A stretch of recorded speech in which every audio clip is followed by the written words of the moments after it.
ലോകം എപ്പോൾ വേണമെങ്കിലും പുതിയ ഒരു അധ്യായം തുന്നിച്ചേർക്കുമെന്ന രൂപത്തിലാണ് കാര്യങ്ങളൊക്കെ മുന്നോട്ട് പോയിക്കൊണ്ടിരിക്കുന്നത്. ഇറാൻ്റെയും ഇസ്രായേലിൻ്റെയും വളരെ വലിയ വെല്ലുവിളികളും ലോകം ചർച്ച ചെയ്യപ്പെടുകയാണ്. അതിന് ആധാരമാകട്ടെ 4 സ്ഥലങ്ങളിൽ വെച്ച് ഇറാൻ വലിയ അന്തർദേശീയമായിട്ടുള്ള മിസൈൽ പരീക്ഷണങ്ങളൊക്കെ നടത്തി വിജയിച്ച രംഗങ്ങളും വീഡിയോകളും ലോകമെമ്പാടും പ്രചരിപ്പിക്കുകയും ചെയ്തു. ഇതിൻ്റെ പിന്നാലെയാണ് ഇറാൻ്റെ വലിയ ഒരു പ്രഖ്യാപനം കൂടി വരുന്നത്. ഇസ്രായേൽ അമേരിക്കയെ ഒന്നിച്ചുകൊണ്ട് ഞങ്ങൾ ആക്രമിക്കുമെന്ന് കിംവദന്തി പരക്കുന്നുണ്ട്. അതിൽ യാഥാർത്ഥ്യമുണ്ടെങ്കിൽ ഞങ്ങൾ അത്ര കണ്ടിട്ട് മോശക്കാരല്ല എന്ന് നിങ്ങൾ അറിയിച്ചെടുത്ത് നമ്മുടെ ആവശ്യം കൂടിയാണ് എന്ന് പറഞ്ഞിട്ട് ആ ഒരു മിസൈൽ പരീക്ഷണം നടത്തിയതിന് ശേഷം ഒരു വാർത്താ സമ്മേളനം, ഒരു ഡിബേറ്റ് രൂപത്തിൽ നടത്തുന്നുണ്ട്. ആ ഡിബേറ്റിൻ്റെ ഒരു ഭാഗമാണ് നെതന്യാഹുവാണ് സംസാരിക്കുന്നത്.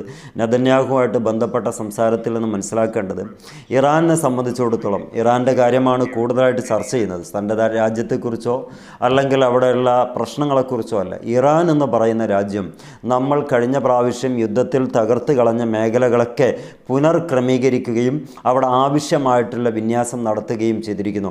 മാത്രമല്ല അത്തരം കേന്ദ്രങ്ങളിൽ നിന്നാണ് ഇന്നലെയും ഇന്നുമായി നടത്തിയിട്ടുള്ള മിസൈൽ പരീക്ഷണ വിജയം കണ്ടതും എന്ന് മനസ്സിലാക്കുന്നത്.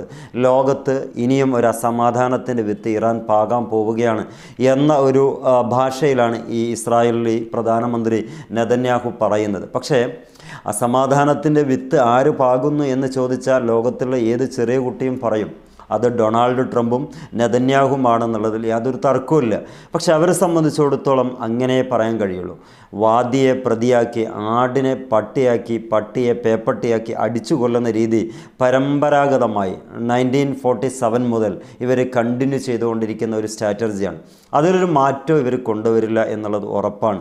അതുകൊണ്ട് ഇവർ പറയുന്ന കാര്യങ്ങൾ കൃത്യവും വ്യക്തവും, ഇറാൻ പറയുന്നതും ചെയ്യുന്നതും കുറ്റകരവും ലോകസമാധാനത്തിന് നിരക്കാത്തതും എങ്ങനെയൊക്കെയുള്ള കാര്യങ്ങളാണ്. മാത്രമല്ല അതിൻ്റെ ഒരു പ്രൊപ്പഗണ്ട വളരെ വലിയ രൂപത്തിൽ മൈലേജ് ഉണ്ടാവുകയും ചെയ്തിട്ടുണ്ട്.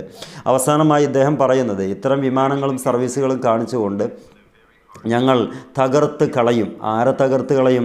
ഇറാനെ തകർത്ത് കളയും. ഇനിയൊരു യുദ്ധം കൊണ്ടുവരികയാണെങ്കിൽ ഇറാനെ തകർത്ത് കളയും എന്ന ഒരു വലിയ പ്രഖ്യാപനം നടക്കുന്നുണ്ട്. പക്ഷേ അതിനൊക്കെ മുമ്പായിട്ട് ഇറാനെക്കുറിച്ച് സംസാരിക്കുന്നിടത്ത് പറയുന്നത് ഈ പ്ലൂട്ടോണിയം ശുദ്ധീകരിക്കുക, എന്നിട്ട് അതിനെ സമ്പുഷ്ടീകരിച്ച് അതൊരു വെപ്പൺ അഥവാ ആറ്റം ബോംബാക്കി മാറ്റിയിട്ടുണ്ടോ എന്നുള്ളത് ഇവർക്ക് ഇതുവരെ റെക്ടിഫൈ ചെയ്യാൻ കണ്ടെത്താൻ സാധിച്ചിട്ടില്ല എന്നുള്ളത്. അവിടെയാണ് ആകെ ഒരു ആശങ്ക ഉള്ളത്. ഒന്നുകിൽ ഈ കാര്യങ്ങൾ വിജയിച്ചിട്ടുണ്ടെങ്കിൽ ഇറാനും ഒരു അണവായുധ രാജ്യമായി മാറും. ആ രാജ്യം അങ്ങനെ മാറിക്കഴിഞ്ഞാൽ ഇവരുടെ വിചാരിച്ച രൂപത്തിൽ ഒതുക്കുക എന്ന് പറയുന്നത് ഇസ്രായേലിനെ സംബന്ധിച്ചിടത്തോളം കഴിയില്ല. അതുപോലെ അമേരിക്കയ്ക്കും അത്ര കണ്ട് വിജയിക്കാൻ കഴിയില്ല. അതിനു മുമ്പായിട്ടുള്ളൊരു പഠനമാണ് ഇദ്ദേഹം പറഞ്ഞു വെക്കുന്ന ആ ഡിബേറ്റിൽ പറയുന്നത്. ഞങ്ങൾ ഓരോ ചലനങ്ങളും കൃത്യമായി വീക്ഷിക്കുന്നുണ്ട്. ഉപഗ്രഹ സഹായത്തോടുകൂടെയും അതോടൊപ്പം ഞങ്ങളുടെ ഇൻ്റലിജൻസ് സ്ക്വാഡിലൂടെയും ഒക്കെ കൃത്യമായി വീക്ഷിക്കുന്നുണ്ട്. ആ റിപ്പോർട്ട് അനുസരിച്ച് വലിയ രൂപത്തിൽ ഇസ്രായേലി ജനത ഇറാനെ ഒരു ശത്രുപക്ഷമായി കാണുന്നുണ്ട്. ആ ഒരു ശത്രുപക്ഷത്തിൽ ഞങ്ങൾ അടിയുറച്ച് നിൽക്കുന്നു നിങ്ങളെ പരാജയപ്പെടുത്താൻ. ഈ സമൂഹത്തെ ഒന്നാകെ കൊന്നു കൊലക്ക് കൊടുക്കാൻ വേണ്ടിയിട്ടാണ് ഈ നെതന്യാഹുവിൻ്റെ പുറപ്പാട്. കാരണം ജൂതൻ അന്ന് കരഞ്ഞ് പറയുന്നത് കണ്ടിട്ടുണ്ട്, ഒന്ന് നിർത്താൻ പറയൂ, ഇറാനിനോടൊന്ന് നിർത്താൻ പറയൂ എന്ന് പറഞ്ഞിട്ട് യാചിക്കുന്ന രംഗമുണ്ട്. കാരണം ജൂതന്മാരെ സംബന്ധിച്ചിടത്തോളം സുഖലോലഭതയിൽ കഴിഞ്ഞ ചരിത്രമേ ഈ ഒരു 10-70 കൊല്ലമായിട്ടുള്ളൂ. എന്നാൽ ഇറാനെ സംബന്ധിച്ചിടത്തോളം അങ്ങനെ ഒരു സുഖലോലഭത അത്ര കണ്ട് അവർ ആസ്വദിച്ചിട്ടില്ല. മാത്രമല്ല അവരുടെ ജീവിതം എന്തിനും തയ്യാറായ ഒരു ജീവിത മാർഗവും ജീവിത ശൈലിയുമാണ്. അതുകൊണ്ട് ഇനിയും ഒരു യുദ്ധത്തിന് മുന്നോട്ട് പോവുകയാണെങ്കിൽ കൃത്യമായി തിരിച്ചടി രേഖപ്പെടുത്തേണ്ടി വരുമെന്നുള്ളത് ഇസ്രായേലിന് ഒരു തെളിവായി കൊടുക്കുന്ന ഒരു പരീക്ഷണമാണ് ഇങ്ങനെ പുകഞ്ഞു നിൽക്കുന്ന സമയത്ത് കൊടുത്തിട്ടുള്ളത്. കാരണം 2025 ഡിസംബർ മാസം 29 ട്രംപുമായി ഒരു കൂടിക്കാഴ്ച നെതന്യാഹു നടത്തുന്നുണ്ട്. ആ നടത്തുന്നതിൽ അദ്ദേഹം അനുമതി നൽകുകയാണെങ്കിൽ പെടുന്നൊരു പെട്ടെന്നൊരു അറ്റാക്ക് ഉണ്ടാകുമെന്നുള്ള ഒരു മുന്നറിയിപ്പും അതിൻ്റെ ഒരു ഭാഗമായിട്ടുള്ള IDF ചീഫ് സിയാൽ സമീർ എന്ന് പറയുന്ന ആൾ കഴിഞ്ഞ ദിവസം പ്രഖ്യാപനം നടത്തിയതുമാണ്. പക്ഷേ അതിൻ്റെയൊക്കെ പിന്നാലെ ഞങ്ങൾ തരിപ്പണമായിരിക്കുന്ന മേഖലകളൊക്കെ പുനർജീവിപ്പിക്കുകയും കൃത്യമായി അവിടെ ഓപ്പറേറ്റിംഗ് സിസ്റ്റം വർക്കൗട്ട് ആകുന്നുണ്ട് എന്നറിയിക്കാൻ വേണ്ടി ഒരു വാക്ക് പോലും ഉരിയാടാതെ കൃത്യമായി കാണിച്ചു കൊടുക്കുക ചെയ്ത്. ഈ ഇറാൻ്റെ രൂപം അത്ര അങ്ങനെയാണ് പലപ്പോഴും കാണാറുള്ളത്. നേരത്തെ വെനസ്വേലയുടെ കപ്പൽ പിടിച്ചപ്പം 2 കപ്പലിനെ പിടിച്ചു വെച്ച് പ്രതികാരം തീർത്തിട്ടുണ്ട്. ഒരു വാക്കോ ഒരു വാഗ്വാധ്വാനങ്ങളൊന്നും ഉണ്ടായിട്ടില്ല. തർക്കങ്ങളൊന്നുമില്ലാതെ കൃത്യമായി ഇടപെടുക എന്നതാണ് ഇറാൻ്റെ കണ്ടുവരുന്ന ശൈലി. എങ്ങനെയാണെങ്കിലും ഈ ഒരു ശൈലിയിൽ മുന്നോട്ട് പോവുകയാണെങ്കിൽ 2026 ഒരു കലുഷിതമായ ഒരു വർഷമായി മാറാൻ സാധ്യതയുണ്ട്. കാരണം ഇറാനെ സംബന്ധിച്ചിടത്തോളം ആ രാജ്യത്തെ ഭദ്രമായി സൂക്ഷിക്കുക എന്ന് പറയുന്നത് അവരുടെ മാത്രം ഉത്തരവാദിത്തം. പക്ഷേ ഇസ്രായേൽ എന്ന് പറയുന്നത് തൻ്റെ രാജ്യത്തിൽ സ്വസ്ഥതയായിട്ട് കഴിയാനുള്ള എല്ലാ സൗകര്യം ഉണ്ടെങ്കിൽ പോലും മറ്റുള്ളവരെ അങ്ങനെ ഒരു സ്വസ്ഥത ഉണ്ടാകരുത്.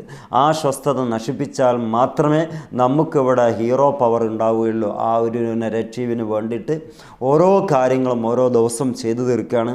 അതിൻ്റെ ഒടുങ്ങാത്ത പകയാണ് ഇപ്പോൾ ഈ മനുഷ്യൻ ചെയ്തുകൊണ്ടിരിക്കുന്നത്.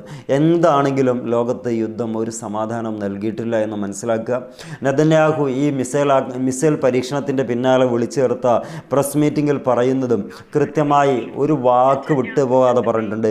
ഇസ്രായേൽ എല്ലാം കൊണ്ടും പ്രതിജ്ഞാബദ്ധമാണ് ഇറാനെ തകർത്ത് തരിപ്പണമാക്കാൻ. പക്ഷെ അവിടുന്ന് ഇങ്ങോട്ട് പറയുന്നു, ഞങ്ങളും എല്ലാം കൊണ്ടും പ്രതിജ്ഞ ചെയ്തവരാണ്.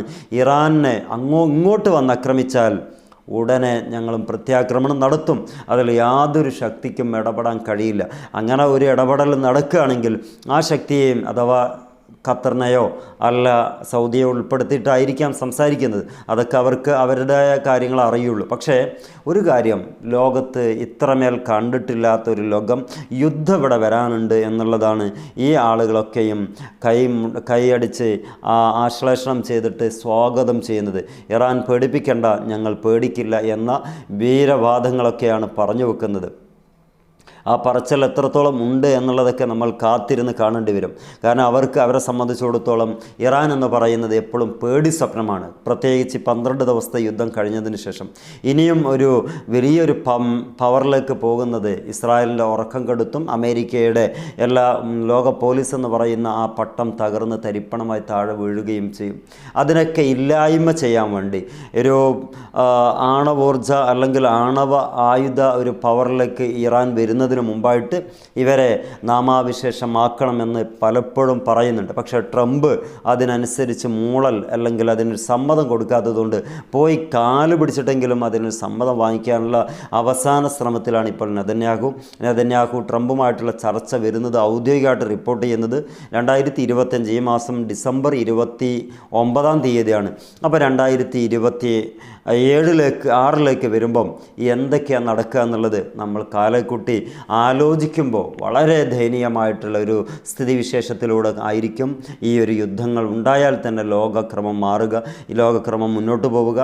ഈ ഒരു സാഹചര്യത്തിൽ നമുക്ക് പറയാൻ പറ്റുന്നത് ലോകത്തെമ്പാടും സമാധാനം പുലരട്ടെ എന്നാണ്. ഇറാൻ്റെ യശസ്സാർന്ന ആയുധങ്ങളൊക്കെ പരീക്ഷിച്ച് വിജയിച്ച് കാണിക്കുന്നു. ഇസ്രായേലാകട്ടെ അവരുടെ എല്ലാ നീക്കുപോക്കുകളും വളരെ ഭംഗിയായിട്ട് നിർവഹിക്കുന്നു. അവസാനം ഏതോ ഒരു സെക്കൻഡ് നേരത്തേക്ക് വേണ്ടിയിട്ട് കാത്തിരിക്കുകയാണ്. എന്താകുമെന്നുള്ളത് കാത്തിരുന്ന് കാണാം.